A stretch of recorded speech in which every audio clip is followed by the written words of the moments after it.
Shalom saudara. Hari ini saya ingin menceritakan sebuah cerita tentang yang namanya perjalanan kehidupan. Yaitu salah satunya adalah jalan nebeng. Mungkin dalam hidup ini kita punya banyak perjalanan yang bisa kita lewati dan kita pilih. Ada jalan karir, ada jalan impianmu, atau ada jalan-jalan yang bisa kau temui dalam sepanjang kehidupan ini. Tetapi hari ini yang saya akan bahas adalah tentang jalan nebeng. Apa itu jalan nebeng? Kejadian 12 ayat yang pertama sampai yang kelima. Berfirmanlah Tuhan kepada Abram, pergilah dari negerimu dan dari sanak saudaramu dan dari rumah bapamu ini ke negeri yang akan kutunjukkan kepadamu. Aku, Tuhan, akan membuat engkau satu, menjadi bangsa yang besar. Dan dua, memberkati engkau serta membuat namamu masyhur. Membuat namamu masyhur itu berkat yang ketiga. Dan engkau akan menjadi berkat. 4 hal. Aku akan memberkati orang-orang yang memberkati engkau. 5. Dan 6. Mengutuk orang-orang yang mengutuk engkau. Dan 7. Olehmu semua kaum di muka bumi ini akan mendapatkan berkat. Lalu pergilah Abram seperti yang difirmankan Tuhan kepadanya. Dan Lot pun ikut bersama-sama dengan dia. Ada 7 berkat yang Tuhan sudah sediakan untuk Abraham. Memang menurut saya banyak berkat yang Tuhan berikan, tetapi setidaknya di ayat ini dituliskan bahwa Tuhan memberkati Abraham untuk mencapai yang namanya sebuah tempat yang namanya Kanaan. Tanah perjanjian dengan 7 berkat yang mengikuti Abraham. Tetapi tiba-tiba ada seseorang yang bernama Lot. Tiba-tiba Abraham bilang, Lot, maukah engkau ikut bersama-sama dengan aku? Dan Abraham dan Lot pergi bersama-sama. Dan tanpa sadar, berkat 7 berkat yang Abraham dapat, itu juga berkat yang Lot dapat. Karena tiba-tiba Lot, tanda kutip, menumpang dengan perjanjian yang Tuhan berikan kepada Abraham. Istilahnya buat saya seperti ini. Kalau kita menaiki sebuah pesawat, Abraham itu seperti pesawatnya. Dan Lot itu seperti penumpang. Lot gak bisa berpergian dari satu kota ke kota lain tanpa menaiki pesawat dengan sangat cepat. 1 jam, 2 jam, perjalanan sangat cepat. Abraham itu bagaikan seperti pesawat dan Lot hanya seperti penumpang yang numpang di pesawatnya Abraham. Bisa bayangkan tiba-tiba di tengah perjalanan, anggap saja dari Jakarta ke Hong Kong atau ke negara-negara tertentu. Tiba-tiba di tengah perjalanan Lot bilang kepada Abraham, kepada pesawat induk itu. Abraham, aku bosan menunggu di pesawat ini. Terlalu lama. Saya bosan menunggu duduk di sini, saya bosan Abraham. Dan tiba-tiba dia memutuskan untuk keluar dari pesawat itu waktu dia sedang melaju. Kira-kira apa yang akan terjadi dengan Lot? Coba bisa bayangkan kira-kira apa yang terjadi dengan Lot?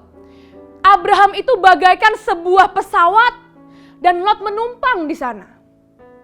Dia hanya numpang, tiba-tiba karena dia numpang, dia menghamba dengan Abraham, dia ikut sama Abraham. Harus dari manusia biasa, tiba-tiba 7 berkat yang sangat ajaib itu mengikuti hidup Lot juga. Ini yang harus kita perhatikan. Saya akan bacakan di Kejadian 13 ayat yang ke-10.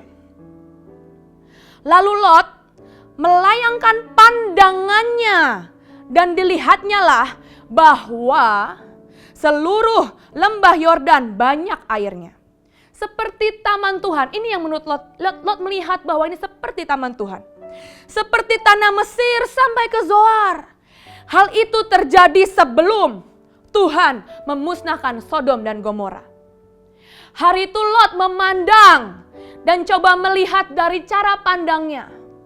Hari itu Lot melihat keluar jendela dari pesawat yang sebenarnya membawa dia kepada sebuah tujuan ilahi, kepada sebuah tanah perjanjian. Dan tiba-tiba dia melihat keluar dari jendela pesawat itu dan bilang kepada Abraham, "Abraham, maaf, tetapi sepertinya tanah lembah Yordan ini lebih indah dan seperti taman Tuhan." Tiba-tiba dari hatinya muncul, tiba-tiba dari hatinya keluar sebuah keinginan dan melihat ada yang lebih baik daripada mengikut kepada sebuah perjanjian. Saya pernah kuliah di Malaysia. Hari itu waktu saya kuliah di sana ada sebuah privilege yang diberikan. Salah satunya adalah saya boleh print gratis di tempat fotokopian kampus. Dan juga saya bisa ikut shuttle bus. Kapanpun saya tidak perlu bayar, saya bisa ikut shuttle bus keliling kota. Saya mau pergi ke mall bisa, saya mau pergi ke grocery bisa, saya mau pergi ke pasar pun bisa. Naik bus dari kampus. Tapi setelah saya selesai dan lulus dari kampus tersebut, kartu identitas saya sebagai mahasiswa dicabut, tiba-tiba semua fasilitas yang saya terima waktu saya kuliah di sana itu pun ikut dicabut. Saya pernah coba iseng, nyoba naik ke bus yang sama yang dulu saya naiki. Dan tiba-tiba saya ditanyakan, "Mana kartu identitasmu?" Dan saya nggak bisa jawab karena saya nggak punya kartu. Dan dia bilang, "Maaf, ini hanya untuk seluruh mahasiswa di kampus ini. Saya keluar gak boleh naik bus." Kalau dulu saya bertahun-tahun saya boleh naik karena saya mahasiswa di kampus tersebut. Dalam hidup ini sama. Seringkali Tuhan itu memberikan orang-orang atau pemimpin-pemimpin atau itu tudung dalam hidupmu. Jangan keluar dan loncat dari pesawat destinimu. Ujungnya hanya kematian. Jangan keluar seperti Lot dan menurut saya yang benar saya bukan memimpin saya. Yang menurut saya benar itu apa yang saya lihat ini taman Tuhan. Ikut kamu gak enak Abraham, keliling terus, pindahin tenda terus. Lebih baik saya menetap ke sebuah tempat yang saya kira ini taman Tuhan. Tapi ujungnya taman Tuhan yang dia kira taman Tuhan berakhir dengan Sodom Gomora. Hari ini sekali lagi tetapkan hatimu mengikut tudungmu, pemimpinmu dengan hati yang sepakat. Jangan lompat dari pesawat destinimu. Jangan keluar dari jalur yang Tuhan berikan. Jangan pilih jalanmu sendiri. Kamu pikir itu taman Tuhan, tapi itu ujungnya berujung pada Sodom Gomora. Jangan pikir apa yang kamu pikir baik, itu belum tentu yang terbaik. Tuhan jauh lebih tahu dibandingkan apa yang kita tahu. Terima kasih, Tuhan Yesus memberkati.